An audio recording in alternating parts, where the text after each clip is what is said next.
What's up, guys? Have you ever had a client ask you to do something that you thought was just a total bonehead move because at some point in the future you knew it was going to come back and bite them in the butt? And when that happens, have you ever wanted to just jump back in their face and, push back a little bit and let them know that what they're about to do is a bonehead move? Have you ever wanted to do that? Now, here's how I picture some of you responding at this moment. Yep. You know what? I just did that last night.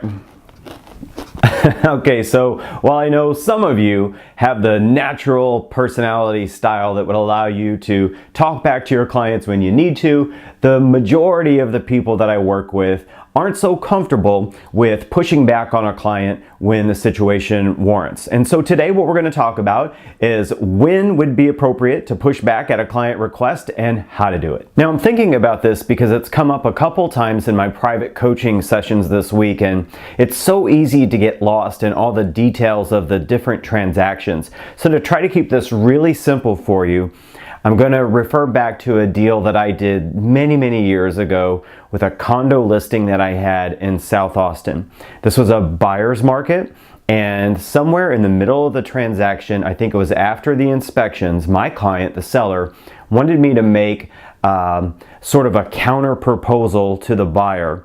And I knew in my gut that if we made that request, the buyer would have said no, and very likely it would have gone on to one of the many other condos that were up for grabs at that point in time. In other words, I thought that the move that the seller was about to make was going to blow the deal.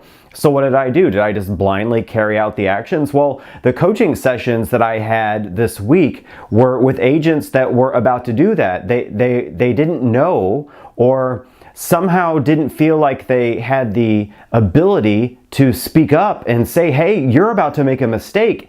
And so I asked them, I said, well, listen, both of these agents had smaller kids. I said, if your child was about to run into the middle of the street, what would you do? Would you let them do it and kind of just suffer the consequences and learn on their own?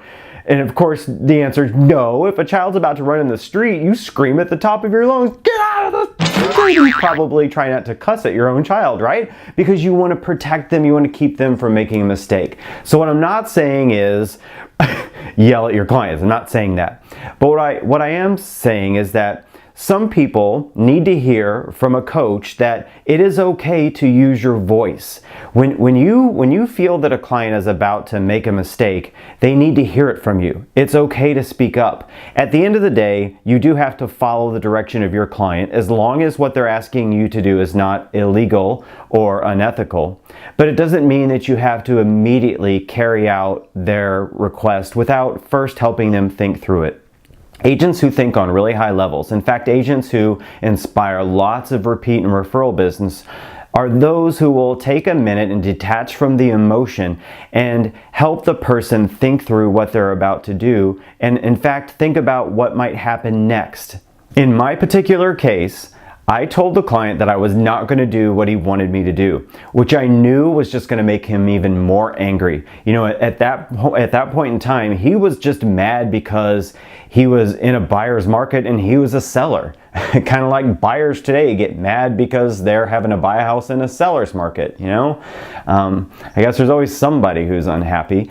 And I knew that me saying, no, I'm not going to do this, was going to trigger even more anger, but I had to be willing to accept that, at least temporarily. So I asked him to go think about it for an hour, think about my point of view, and then call me back. And when that hour, it actually didn't even take the entire hour. It was about 20 minutes later, he called back and said, you know what, you're right. That would probably be kind of a bonehead move on my part. And so thank you for giving me a few minutes to cool off. I'll take your advice. And so here's what it boils down to. You have to understand, you guys, that there's a difference between just doing what the client asks and helping them think through things on a high level. In fact, that's what they really want from us. That's what they're really hoping that they're paying for. Number two, you have to realize that it's okay to raise your voice, even if what you have as an opinion is different than the opinion of your client. And number three, you have to go on enough appointments, because if you go on enough appointments, you guys, then you end up putting yourselves in enough different scenarios to be able to practice asking good questions around situations like this so that you draw out lots of thoughtful, deep conversation before taking action. So I want you to think about that this week, you guys, because it's likely not going to be very long before you find yourself in a situation where the client is going to need you to raise your voice and speak up and help them think through things, even if your opinion is different from theirs.